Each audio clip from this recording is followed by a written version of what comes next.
All right, first I want to start off by welcoming and everybody that will be checking in over on Instagram. I need you to comment over there. Uh, Tell me if you can hear me clearly and if you're seeing everything okay. And I want to welcome you guys in. Gonna hang out here for a little bit, give everybody a chance to come in. Got a real another topic that I want to talk about. You know what I mean? In light of the last person wanting to slap me there.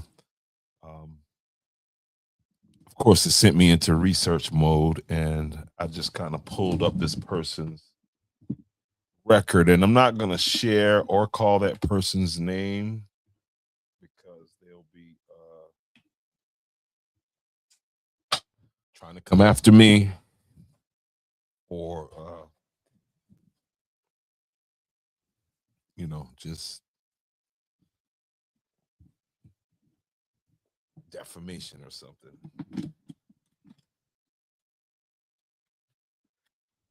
Don't know. But again, welcome in. If you are, let's see how this thing looks on Instagram. Instagram. I hear myself there clearly. So yeah, what we're going to talk about is what I found out when I started looking into Mr. Slapper's record is that this dude is a habitual offender, and which begs the question: how do these people keep getting out? They get out, they're on bond, and they reoffend. Um,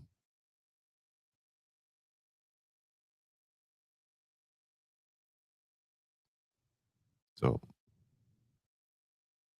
that's what we're going to talk about tonight. I'm gonna go through this guy's record. Again, I'm not gonna post it up here because I don't want to. I don't want to go too far, and we're not gonna use any names. But I'll tell you this right here,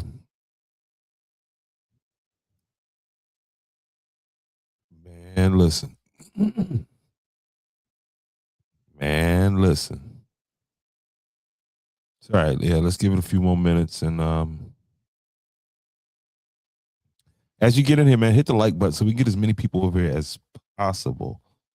Because last night, my man was like, "Hey, there's only 7 people over here. Dude, the video's at 5,000 views right now."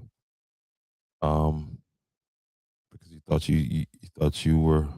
I don't know what you thought you was doing, but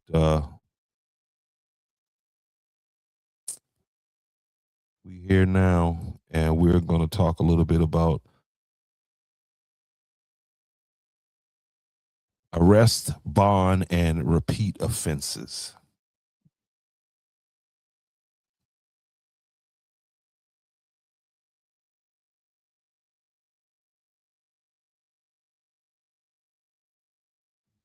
Now, I thought the number of people that reoffend when they're out, I thought the number would be a lot higher than.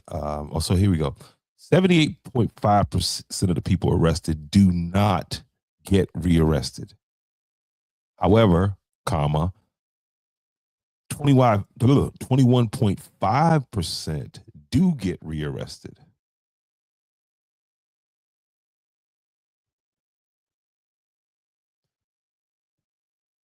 Tonight, we're going to talk about something that people in the communities all across South Carolina are asking about. What happens when someone is arrested, released on bond, and then gets arrested again while earlier cases are still pending?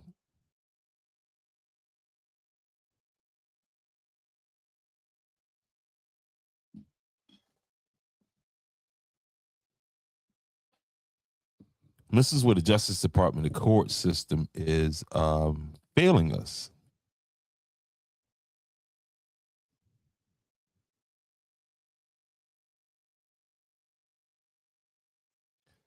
This isn't about one person. This is about a broader question of how the justice system handles repeat arrests and delayed court cases. When someone is arrested multiple times while earlier cases are still moving through the courts, people start to ask questions. People like me start to ask questions. Are these cases ever reaching the end of the line? Because in this particular case that I'm talking about with this individual, there was a case from 2023 that's still out there. There's a case from 2024. There's two cases from 2024 that's still out there. And I went and I found all of them. And you got to start asking yourself, because I heard Carter Weaver make this comment and somebody tagged the sheriff. I heard him make this comment before. He can keep locking them up. They just keep letting them out.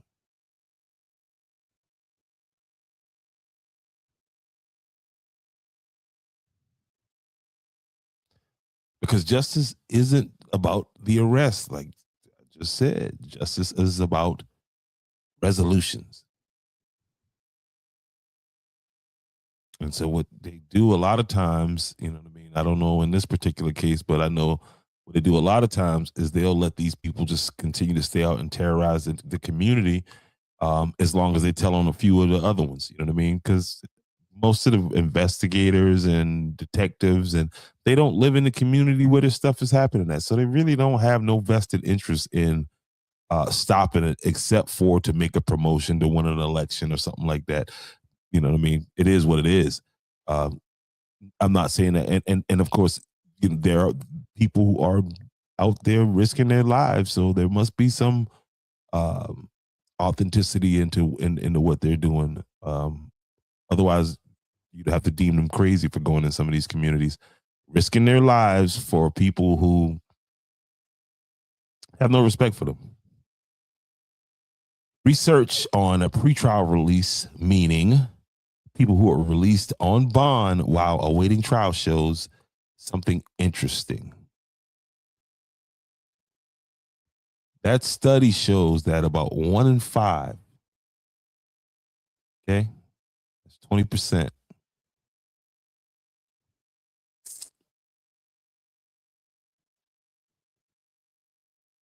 defendants are charged with new offenses while awaiting trial.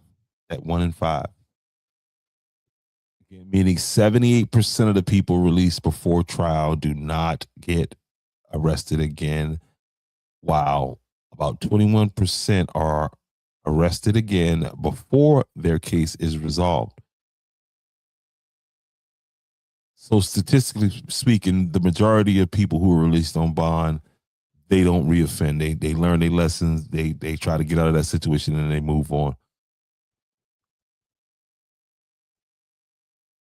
But when repeat arrests happen, communities like Andrews, South Carolina, naturally begin asking questions, or you should be asking questions about this system.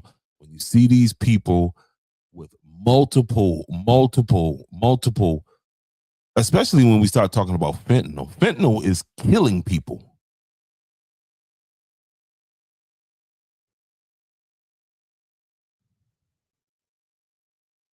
Research also shows that nonviolent crimes committed while someone is out on bond is relatively rare. Generally, around 1 to 2% of released defendants. I read that wrong. Research shows that new violent crimes committed while someone is on bond are relatively rare. Generally around 1 to 2% of released defendants. And that 1 to 2% must be here in South Carolina.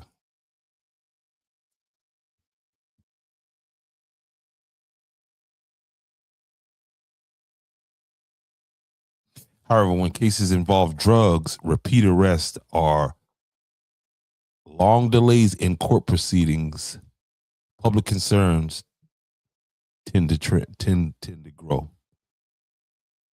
This guy got a fentanyl case that carries a minimum of 7 years in prison.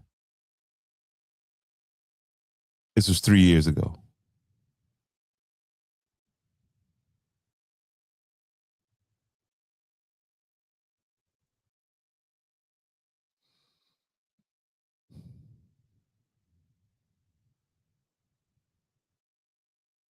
Another issue people often raise is the amount of time cases take to move through the system, through the court system. Sometimes cases can stretch across several years due to continuances, court backlogs, bond hearings, plea negotiations, or scheduling delays. When that happens, cases can remain pending for a long time before reaching a final outcome. And you would think in a case like that, in cases like that, when a person's, case is being delayed, they'd be trying to do everything they can to build up as much good, a good record before they go in front of a judge. Nope. Some of them get out on bond and immediately go back to crime. Immediately go back to crime.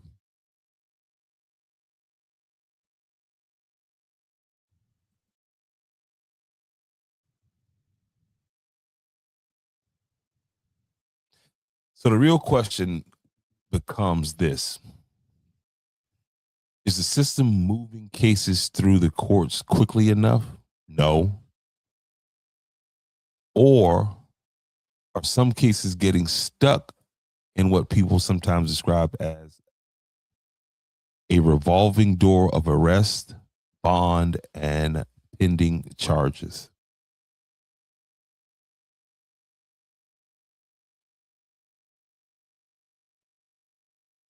Justice delayed raises questions. Communities expect accountability, fairness, and due process. But they also expect the system to work efficiently. Because when cases drag on for years without resolution, people begin wondering,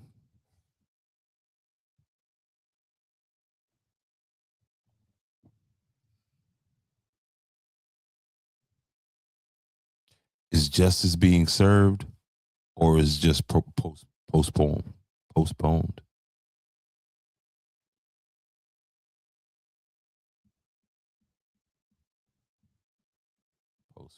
is what I meant to say.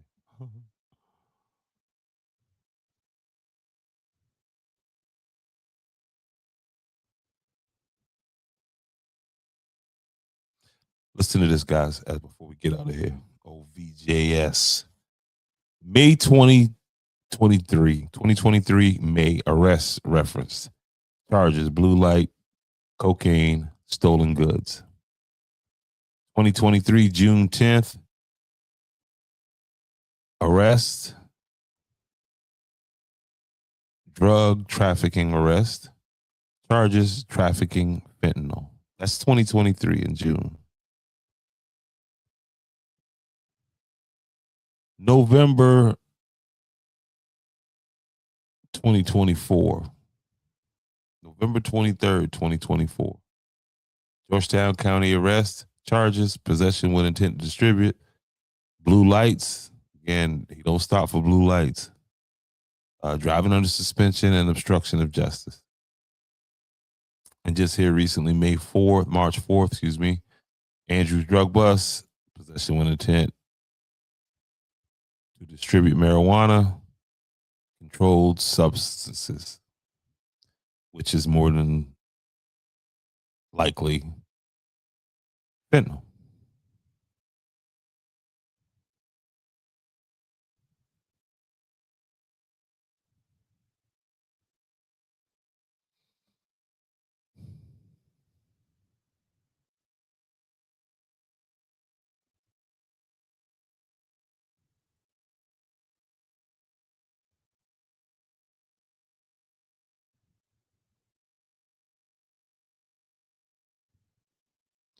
Statistically, most people released on bond do not commit new crimes.